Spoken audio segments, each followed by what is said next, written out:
চাঁদপুরে মাছের সরবরাহ বেশি থাকলেও বিক্রি হচ্ছে চড়া দামে। বিস্তারিত জানাতে সরাসরি যুক্ত হচ্ছেন আমাদের সহকর্মী শরীফ আহমেদ।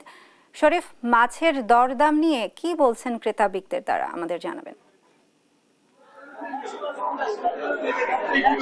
জি, আপনি জানেন যে দেশের একটি বৃহৎ মৎস্য অবতরণ কেন্দ্র হচ্ছে চাঁদপুর মাছঘাট। এই চাঁদপুর মাছঘাটে আমরা গত সপ্তাহের তুলনায় এই সপ্তাহে কিন্তু ইলিশের সরবরাহ কম। ইলিশের সরবরাহের পাশাপাশি এখানে কিন্তু পর্যাপ্ত দেশীয় প্রজাতির মাছ রয়েছে। আজকে যদি আমি প্রথমে আপনাকে বাজার দরটা জানিয়ে দেই, সেটি হচ্ছে 1 কেজি সাইজের যে ইলিশ সেটি বিক্রি হচ্ছে 2600 থেকে 2700 টাকা।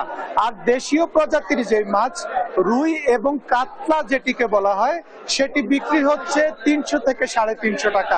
আমি যদি আপনার মাধ্যমে দর্শকদেরকে দেখাই, আজকে কিন্তু চাঁদপুর মাছঘাট ছুটির দিনে জমে উঠেছে।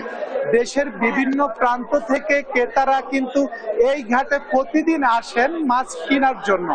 এখন কিন্তু ক্রেতা বিক্রেতাদের উপস্থিতিতে কিন্তু মুখর হয়ে উঠেছে চাঁদপুর মাছঘাট।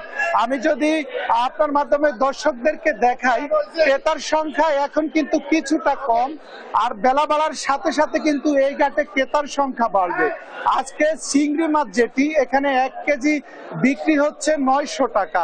এরপর আপনাকে যদি আমি বলি নদীর যে পাঙ্গাস সেটি বিক্রি হচ্ছে কিন্তু 1100 থেকে 1200 টাকা। অর্থাৎ এখানে যে নদীর মাছ এবং চাষের মাছের মধ্যে কিন্তু পার্থক্য রয়েছে, অর্থাৎ নদীর মাছের দামটা কিন্তু একটু বেশি। আর আমি যদি বলি দেশীয় প্রজাতির যে তেলাপিয়া মাছ সেটি বিক্রি হচ্ছে 150 থেকে 160 টাকা। আবার দেশীয় যে পাঙ্গাস মাছ অর্থাৎ যেটি চাষের মাছ সেটিও বিক্রি হচ্ছে 50 থেকে 60 টাকা। তো আসলে চাঁদপুরে কিন্তু ইলিশের সরবরাহ কম থাকায় কিন্তু এখনো মাছের বাজার কিছুটা চড়া। তো এখানে যারা বিক্রেতা রয়েছেন আমি তাদের সাথে কথা বলেছি, তারা আমাকে জানিয়েছেন যে আসলে ইলিশের প্রাপ্যতা বাড়লে এবং মাছের প্রাপ্যতা বাড়লে কিন্তু চাঁদপুর মাছঘাটে দাম কিছুটা কমে আসবে। তো এই ছিল চাঁদপুর মাছঘাট থেকে আমার কাছে। ধন্যবাদ শরীফ। মাছ বাজারের পরিস্থিতি নিয়ে চাঁদপুর থেকে যুক্ত ছিলেন আমাদের সহকর্মী শরীফ।